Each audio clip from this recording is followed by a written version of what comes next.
Bukod sa paghataw, balita namin, magaling din daw kayong kumanta. Kaya narito, isa sa mga inaabangan ng mga fans nyo, ang kilig version ng Harana. Mga kapuso, mga igan, narito ang Chickser! Puso pa ba ang Harana?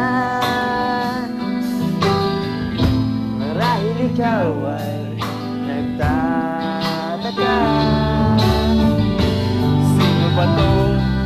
Ang gago, nagkandara pa sa pagkanta at nasisintonado sa baba. Puno ang langit ng bituin at kay lamig pa ng hangin. Sa iyong tingin ako'y mabaliw.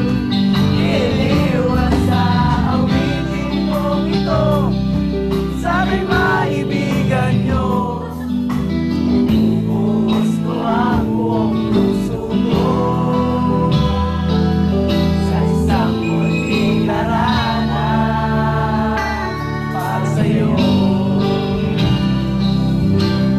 Nagsimula ang kasikatan nyo nang i-upload nyo ang video na sumasayo kayo ng Teach Me How to Doggy. Ano ba nasa isip nyo? Ba't nyo in-upload to sa YouTube? Oliver? Ay, in-upload lang po namin sa YouTube yung Teach Me How to Doggy para po mapanood yung sayaw namin kasi katuwaan po namin makita yung mga sarili lang po namin. Ganun po. Sa video. Pero kayo, matagal na kayo magkakabarkada? Opo. Since? High school. High school. Okay, teka muna, sample muna dyan ng ano. Teach Me How to Doggy. Yuli, tsaka si? Rans. Rans, okay.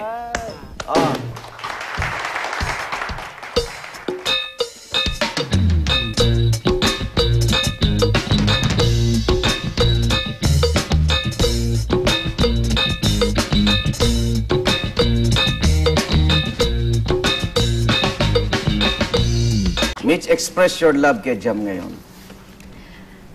Love Kung talaga magkarelasyon kayo. Sige, sabi mo siya.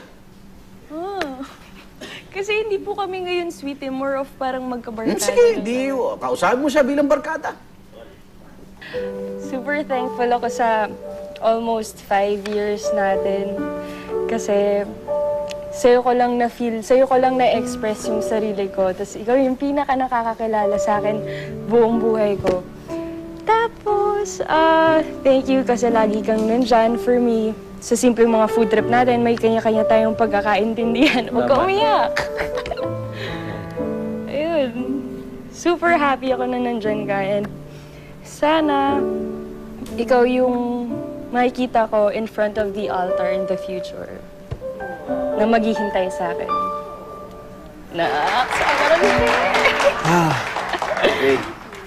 Pao, alam mo, sobrang blessed ako simula nang dumating ka sa buhay ko.